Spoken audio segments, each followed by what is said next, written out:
사도신경으로 신앙 고백 드리겠습니다. 전능하사 천지를 만드신 하나님 아버지를 내가 믿사오며 그 외아들 우리 주 예수 그리스도를 믿사오니 이는 성령으로 잉태하사 동정녀 마리아에게 나시고 본디오 빌라도에게 고난을 받으사 십자가에 못 박혀 죽으시고 장사한 지 사흘 만에 죽은 자 가운데서 다시 살아나시며 하늘에 오르사 전능하신 하나님 우편에 앉아 계시다가 저희로서 산자와 죽은 자를 심판하러 오시리라.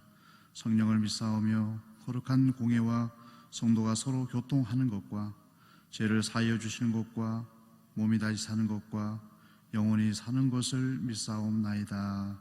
아멘. 다 함께 찬송 204장 찬양 드리겠습니다. 찬송 204장 예수로 나의 구주 삼고 함께 찬양 드리겠습니다. 예수로 나의 구주 삼고 성령과 피로써 거듭나니 이 세상에서 내 영혼이 하늘의 영광 누리도다. 이것이 나의 간증이요 이것이 나의 찬송일세. 나 사는 동안 끊임없이 구주를 찬송하리로다. 온전히 주께 맡긴 내 영 사랑의 음성을 듣는 중에 전사들 왕래하는 것과 하늘의 영광 보리로다. 이것이 나의 간증이요 이것이 나의 찬송일세. 나 사는 동안 끊임없이 구주를 찬송하리로다. 주 안에 기쁨 노림으로 마음의 풍랑이 잔잔하니 세상과 나는 간곳 없고 구속한 주만 보이도다. 이것이 나의 간증이요 이것이 나의 찬송일세.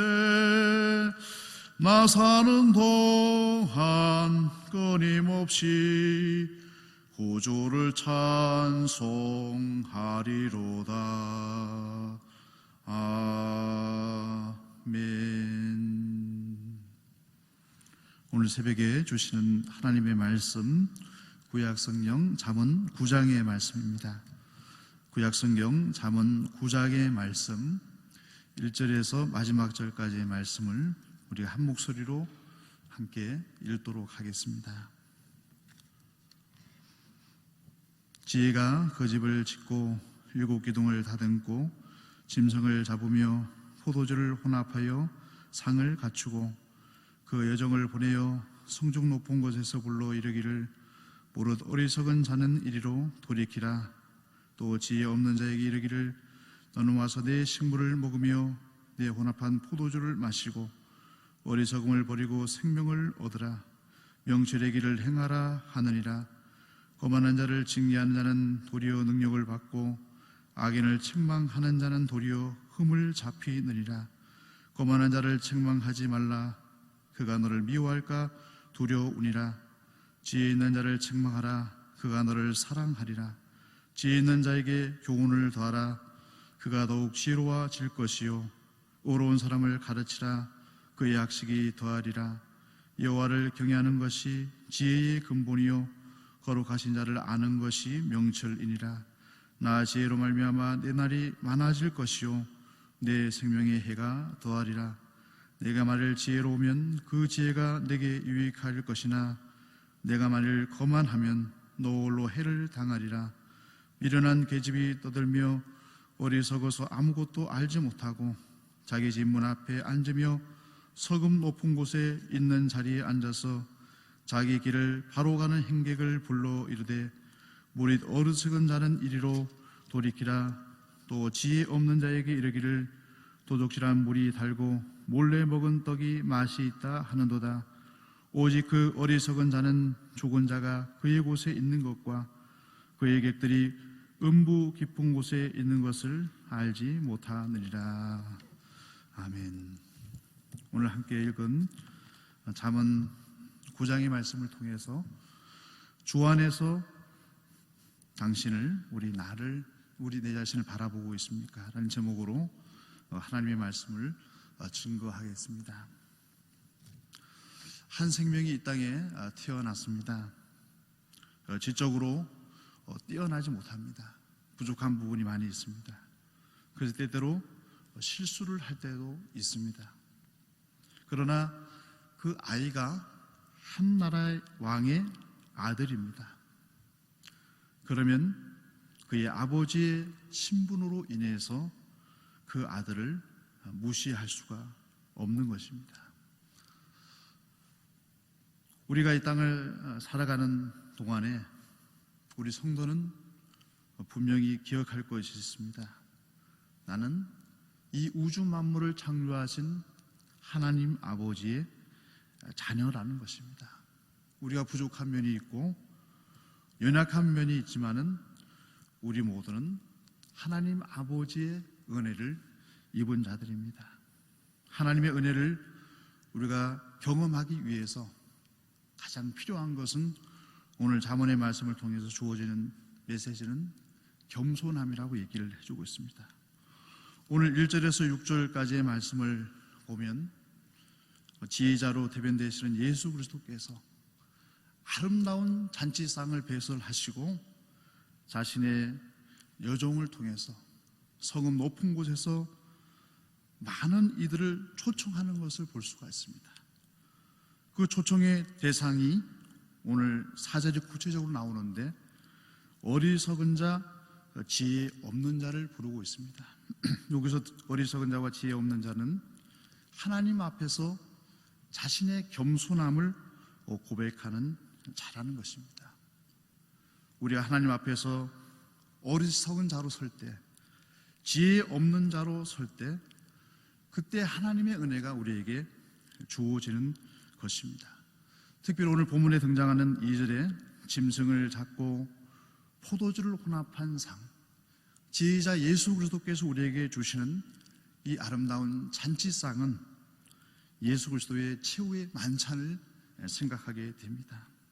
제자들과의 마지막 식사를 나누는 자리에서 예수님은 자신의 몸을 상징하는 떡을 제자들에게 주셨고 자신의 피를 상징하는 포도주를 제자들에게 주었습니다. 그것이 십자가의 사랑이었습니다. 우리 날마다 주님 앞에서 겸손한 자로 설 때 주의 은혜를 경험하게 되는 것입니다. 오늘 본문에 주의 은혜를 입은 자가 오늘 6절 말씀을 보면 생명을 얻게 되고 명철의 길을 걸어갈 수 있다라고 분명히 이야기해주고 있는 것입니다. 그런데 오늘 본문 잠언 말씀에서는 겸손한 자에 반대되는 인물이 등장하는데 7절과 8절의 말씀을 보면 그의 이름을 거만한 자라고 얘기를 해주고 있습니다. 또한 오늘 13절 말씀에서는 이 거만한 자를 다른 이름으로 표현해주고 있는데 미련한 계집이라고 표현을 해주고 있는 것입니다. 이들의 특징은 지혜자 예수 그리스도의 사랑의 부름을 외면하는 것입니다. 예수 그리스도의 부름을 외면할 뿐만 아니라 자기의 지혜를 사랑하고 자신을 의지하는 삶을 살아가는 것입니다. 그들은 자신의 이웃들조차도 사랑하지 못합니다. 오늘 17절 18절 말씀에 보면 어리석은 자, 거만한 자, 미련한 계집이 행하는 모습이 오늘 17절과 18절에 기록되어 있는데 도적한 물이 달고 몰래 먹은 떡이 맛이 있다 하는도다. 이 거만한 자의 특징은 하나님과의 관계도 무너져 버리고 사람과의 관계도 무너진 사람의 모습을 이야기해 주고 있습니다.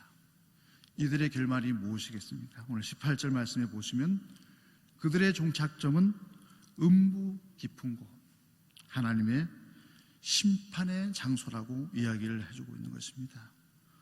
이 땅을 살아가는 동안에 우리 모든 사람들은 하나님 아버지의 은혜를 생각해야 됩니다. 그 하나님의 은혜, 아버지의 은혜를 깊이 묵상할 수 있는 삶을 살아가야 되는 것입니다. 우리 이사야 55장 1절 말씀을 보면 오라 너희 모든 목마른 자들아 물로 나오라 돈 없는 자도 오라 너희는 와서 사 먹되 돈 없이 값 없이 와서 포도주와 젖을 사라. 우리 예수 그리스도의 초청인 것입니다.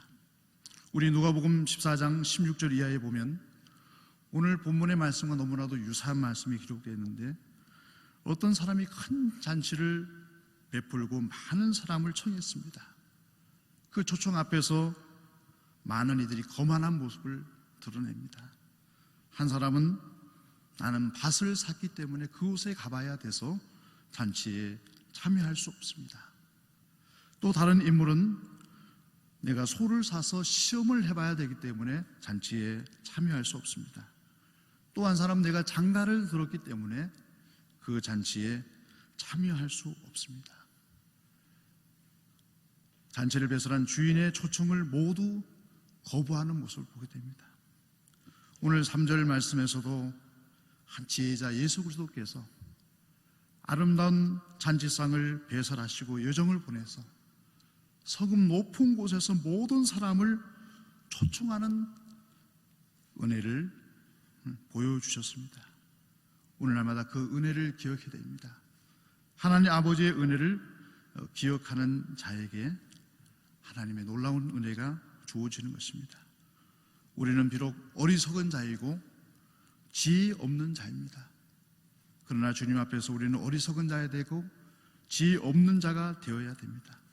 그때 지혜자 예수 그리스도를 통해서 우리에게 주어지는 은총이 오늘 8절과 9절의 말씀 보면 지혜 있는 자로 우리를 불러주시고 의로운 자라고 불러주시고 오늘 10절의 말씀을 보면 여호와를 경외하는 자라고 우리를 불러주신다라고 말씀해주고 있는 것입니다.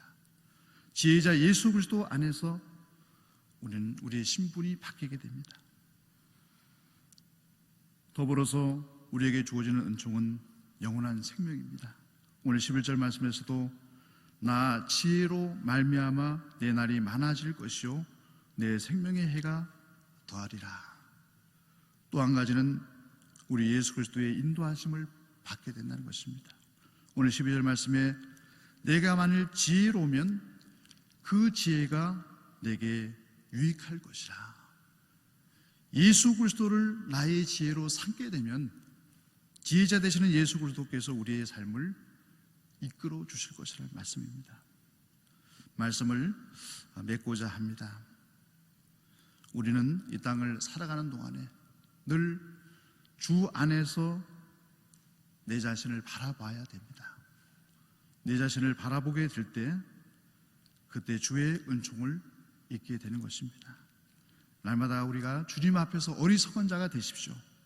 그리고 지혜 없는 자가 되십시오. 그러면 예수 그리스도께서 우리를 지혜 있는 자로, 의로운 자로, 여호와를 경외하는 자로 인정해 주실 것입니다. 우리 다 함께 기도드리겠습니다. 아버지 하나님, 참으로 감사합니다. 주님 앞에 하루의 첫 시간을 올려 드립니다. 오직 주 예수 그리스도 안에서 우리의 삶에 의미가 있기를 고백하는 마음으로 이 새벽 제단을 쌓습니다. 아버지 하나님, 항상 마귀 사탄은 우리의 삶을 단독자로 바라보도록 유혹을 합니다. 그러나 지혜자 되신 예수 그리스도는 항상 우리를 당신의 품에 안아주시고 당신의 품속에 있는 우리 자신을 바라볼 것을 우리에게 늘 요청하고 있습니다. 우리가 주님의 품 안에서 우리를 바라보면 우리는 연약하지만 예수 그리스도를 통해서 우리는 지혜로운 자가 되고 의로운 자로 인정을 받게 됩니다. 아버지 하나님, 오늘도 험한 세상을 살아가는 동안에 우리의 지혜로 그리고 우리의 명철로 살아가지 않게 해주시고 오직 예수 그리스도의 품 안에서, 예수 그리스도의 사랑 안에서 우리 자신을 바라보며 주의 은총을 덧입어 살아가시는 주의 백성들 되시도록 주의 은혜를 내려 주시옵소서. 코로나19의 어려움 속에서 다시 한번 우리의 삶을 되돌아봅니다. 우리에게 주어진 생명과 우리의 삶이 모두 전적으로 하나님의 은혜임을 고백하게 됩니다. 아버지 하나님, 코로나19 사태가 조속하게 해결되게 하여 주옵시고 상처 입은 심령들의 마음을 고쳐 주옵시고 아우성거리는 이 시대 속에서 여호와 하나님께서 밝은 빛이 되어 주셔서 우리가 어떠한 길을 걸어가야 될지를 주님 보여 주시옵소서. 오늘도 온라인 수요 예배를 통해서 우리가 하나님의 예배당에 나와서 드리지 못하지만 우리가 각자의 처소에서 주님을 예배하기를 원합니다. 온라인 수요 예배를 통해서 하나님 앞에 올려드릴 때 그 시간을 통해 우리를 만나 주시옵시고 주의 음성을 들려주셔서 오늘도 온전하게 새 힘을 얻게 해주시고 온전하게 주님을 의지하시는 믿음을 회복하시는 은혜로운 예배가 되게 하여 주시옵소서. 오늘 하루도 하나님께서 저희들과 동행하여 주옵시고 어느 곳에 서든지 주의 이름을 드러내시는 주의 자녀가 되게 하여 주옵소서. 예수 그리스도의 이름으로 간절히 기도드리옵나이다. 아멘.